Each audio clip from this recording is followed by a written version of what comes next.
So here is a picture which shows different curves for different values of C. Okay. So if we change the value of C slightly, then we get different curve. Okay. So such two curves are called as consecutive curves. Okay. So for consecutive curves, the value of C changes slightly. Okay. And they will intersect with each other. Such points are called as ultimate points of intersection. Okay, so uh, uh, we have general solution given by phi of x y c equal to 0. Okay, if we change value of c, we get new curve. So for consecutive values of c, that means the values of c with slight change. Okay, so we will have two curves. These curves are called as consecutive curves, and or neighboring curves we can say, and their intersection is called as ultimate point of intersection. The limiting position of these points of intersection includes the envelope of the system of curves. Okay, so if we consider ultimate points of intersection and take limit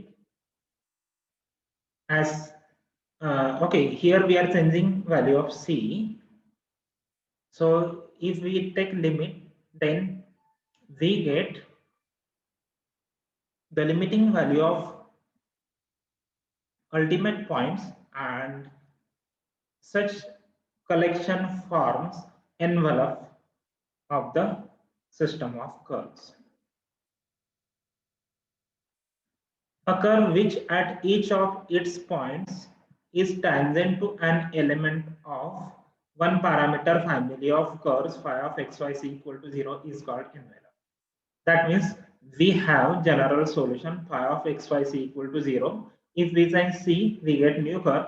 Okay, and the envelope is a curve which touches to this family. That means at each point of this envelope, there is some curve in phi of xyz equal to 0. That means there is certain value of c such that phi of xyz equal to 0, this curve is tangent to the envelope curve.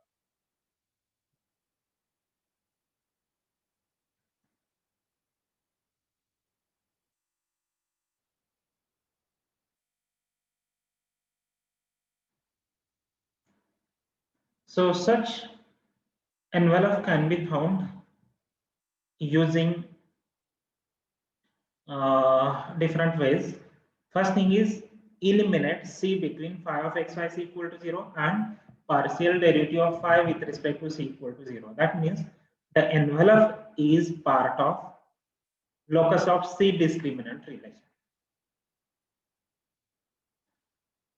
Now next thing is singular solution. Okay, so given differential equation f of xy p equal to 0, and we have general solution phi of xy c equal to 0. If we assign particular value to c, for example, c equal to 3.9, then we get particular solution. Okay, so the particular solution is obtained by assigning a particular value to c in the general solution. And singular solution of 1 is any solution of this differential equation satisfying the properties. So first thing is, it is not a special case of general solution. That means singular solution cannot be obtained by using general solution by assigning any particular value to C. Second thing, at each of its points, it is tangent to some element of this general solution. That means this singular solution is nothing but envelope. Okay, so equation of envelope is a singular solution. It is satisfying both the properties.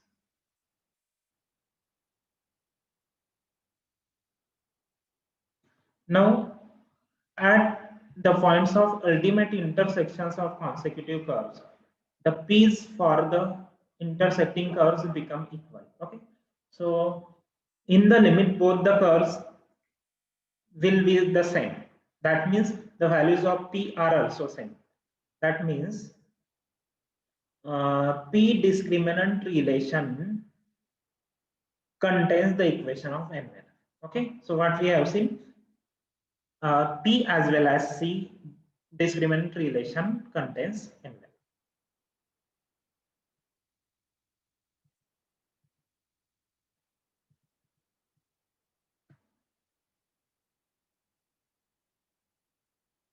Okay, so to find singular solution, what we can do, we can find either p discriminant or c discriminant.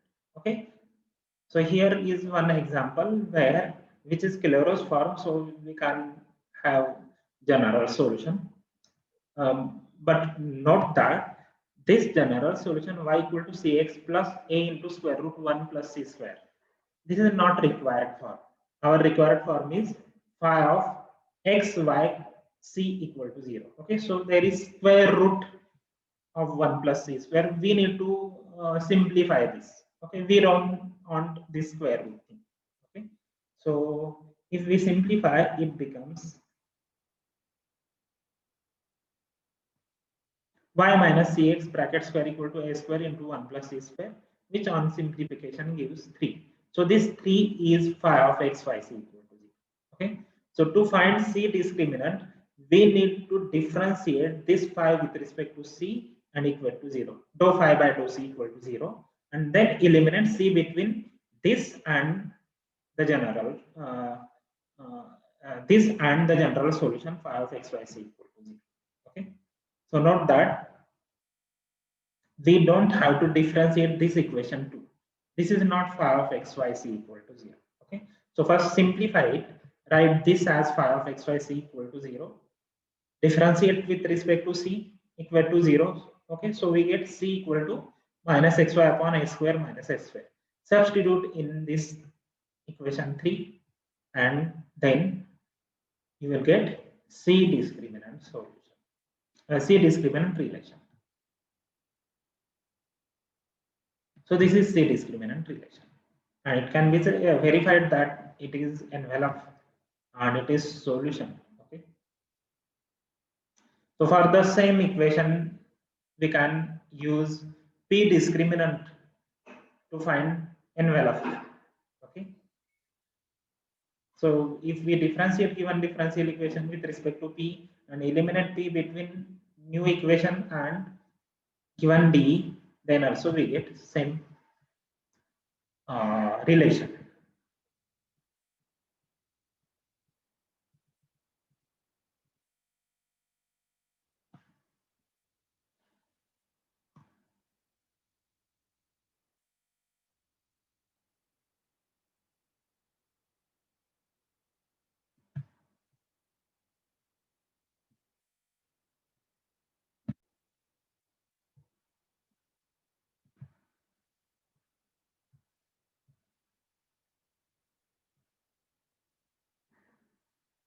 Note that the C discriminant relation or P discriminant solution need not be solution of given differential equation.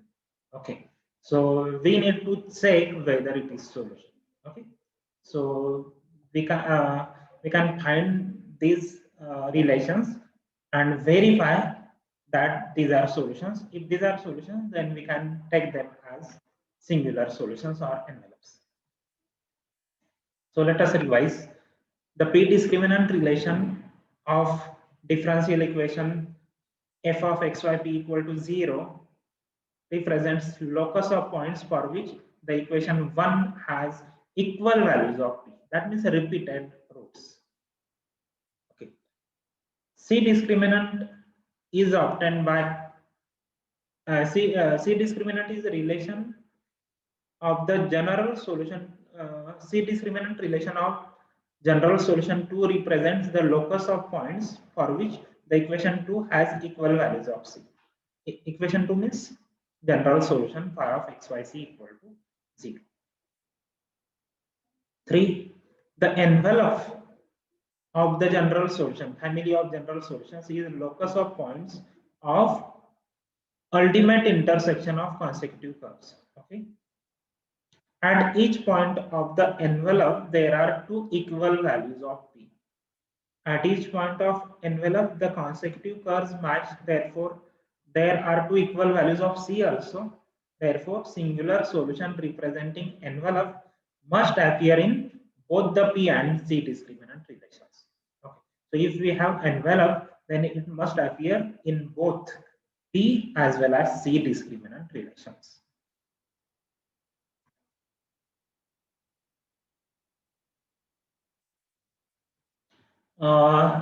In some cases, P discriminant is not solution, C discriminant is not solution. Let us see. These are also important cases. First thing is equation of TAC locus. Okay.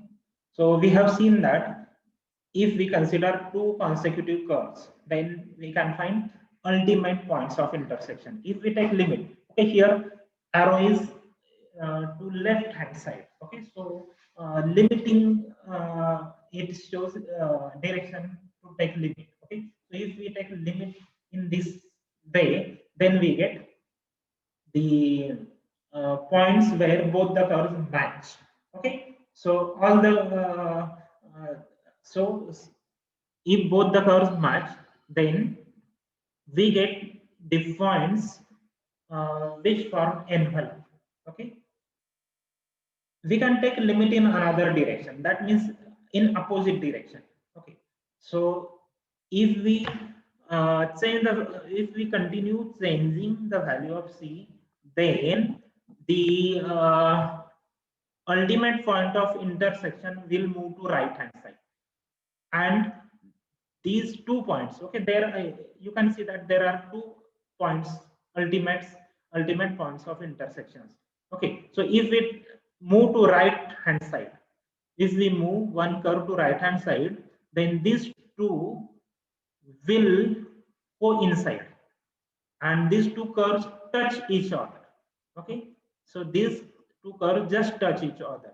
Here the point is shown by A in the second case. Okay, so these are different curves and these are just touching each other. Okay, so such points form TAC locus. Okay, so for these points, the values of P are different. Okay, so values of C are same, but values of P are different. So these cannot be solutions of given differential equation. This the collection of such touching points cannot form solution of given differential equation. So at these points, we have equal values of P, but different values of C. So these such points appear in P discriminant, but not in C discriminant. So locus of such points of contact of two non-consecutive. Remember that here we consider the collection of points of contacts of two non-consecutive. Okay, because these will have different values of C, and these values are far from each other. Okay, so these curves are not consecutive curves. Okay, so the locus of such points A of contact of two non-consecutive curves is called the TAC locus of the system of curves. And TAC locus does not form solution of differential equation 1. It appears in it appears in P discriminant, but not in C discriminant. Values of C are different at these points. So the first figure is node and second figure is cusp. Okay, so these are called as singular points of curve. Node is also called as double point.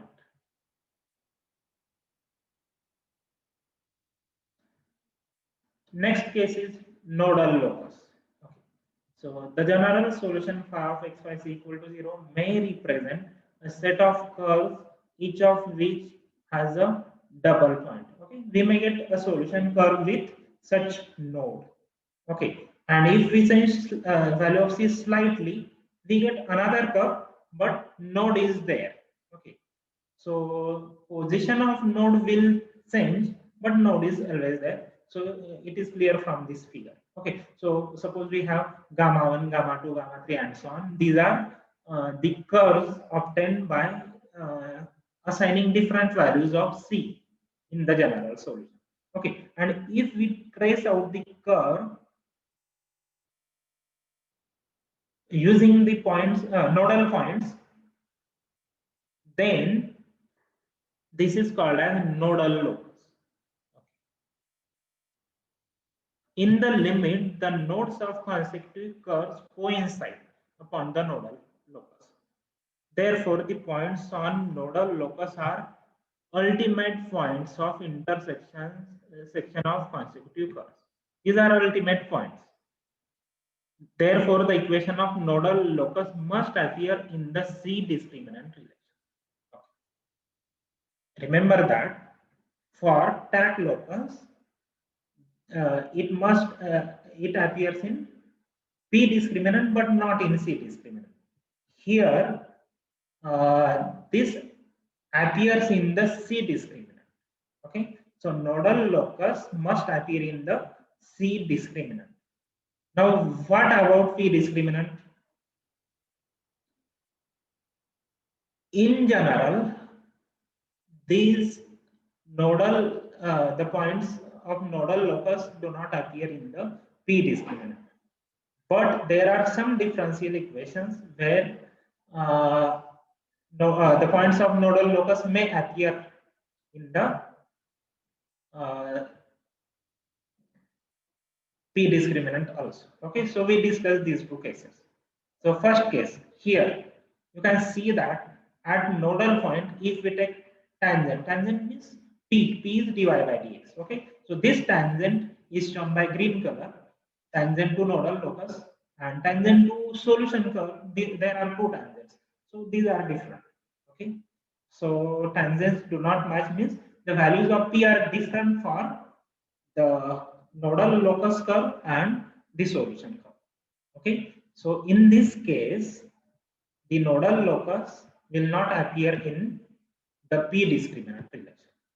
Okay, guarantees that the nodal locus appears in C discriminant relation, but it is not guaranteed about P discriminant. Okay, so this is another case, that is where the two tangents match. That means tangent to solution curve is same as tangent to nodal locus. In this case, the nodal locus can appear in P discriminant also. Okay.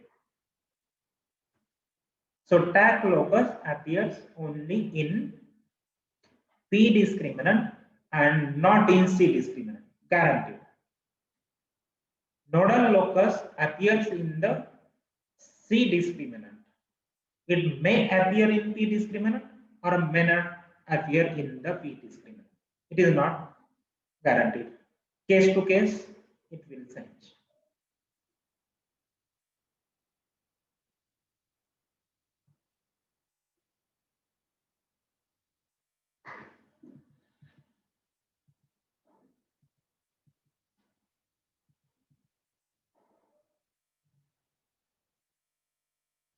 Next is cuspidal locus. We have seen the cusp. The general solution may contain the curves with cusp. If we assign value of C, the position of cusp will change. If we trace out the curve for different positions of the curves, we get cuspidal locus. In the limit of cusp, two consecutive curves coincide. Therefore, cuspidal points are ultimate points of intersection. Therefore, cuspidal locus will appear in the locus of C discriminant relation. Moreover, the values of P of solution curves at cusp are same as those of cuspidal locus. That means the cuspidal locus will appear in the locus of P discriminant as well as C discriminant. Okay. So for TAC locus, it appears in P discriminant, it will not appear in C discriminant. Nodal locus, it will appear in C discriminant, guaranteed. It may or may not appear in P discriminant. Third thing is cuspidal locus. Cuspidal locus will appear in both C as well as P discriminant.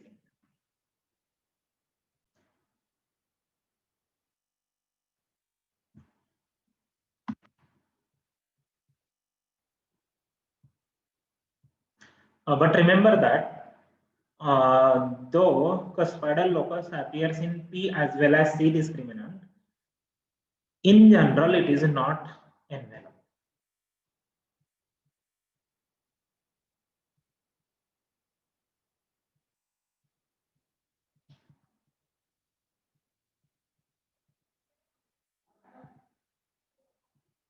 So all these examples should be studied carefully.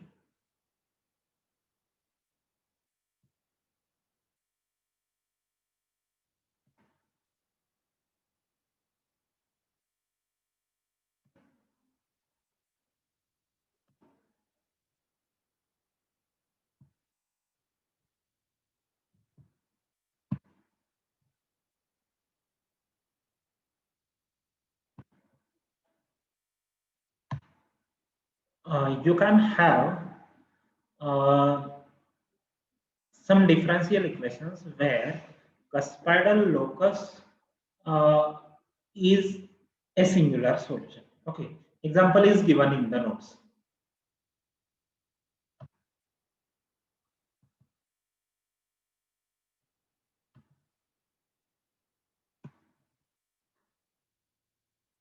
Next point is Picard's method of successive approximation. Okay, now we move to equation of the form y dash is equal to f of x y dash means dy by dx. Dy by dx is equal to some function of x and y of x0 equal to y0. This is called as initial value problem, IVP.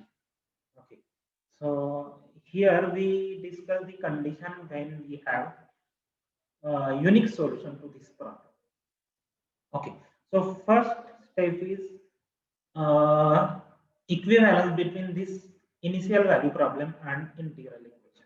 Okay, so this initial value problem dy by dx is equal to f of xy, y of x naught equal to y naught is equivalent to integral equation y of x equal to y naught plus integral x naught to x f of t y of t dt.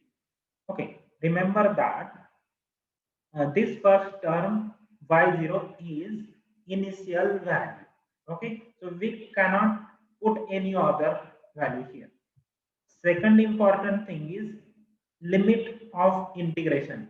Upper limit is x and lower limit is x0. X0 is initial value for x. Okay, so if x naught is 0, then we have to start from 0. If x naught is 100, we have to start from 100. Okay, so remember this. So we cannot change these value x naught and y naught. These are from the initial value problem only. Okay, and f of x comma y we have to write here, and t is dummy variable.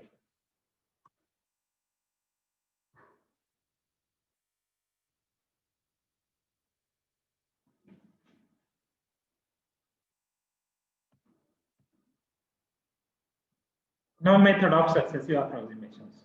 So this gives iterative way to find approximate solution. In the first step, we assume that our approximate solution is given by y0, y of x equal to y0. Okay, and we try for betterment. Okay, so we write y1. Y1 means a solution which is better than y0. Y1 equal to y0 plus integral x naught to x f of t comma y0 dt. Okay, so what we do on right hand side, we replace y by y0. Okay, y is unknown, so unknown term is replaced by the first approximation. Okay, in the next step we can generalize. Okay, so in general we write yn plus 1 of x equal to y0 plus integral x naught to x f of t comma yn of t. There should be t. Okay, yn of t and dt. Okay, so there should be yn of t dt.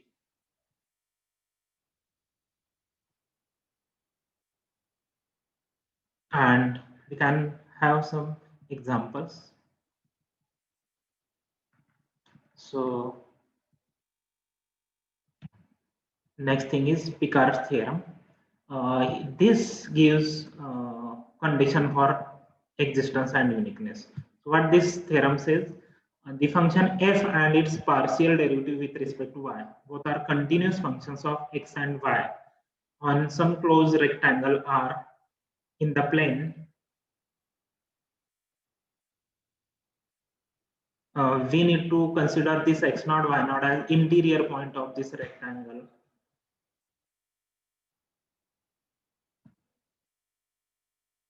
Then the initial value problem y dash is equal to f of xy comma y of x naught equal to y naught, it will have one and only one solution. That means solution exists and it is unique on some interval of x.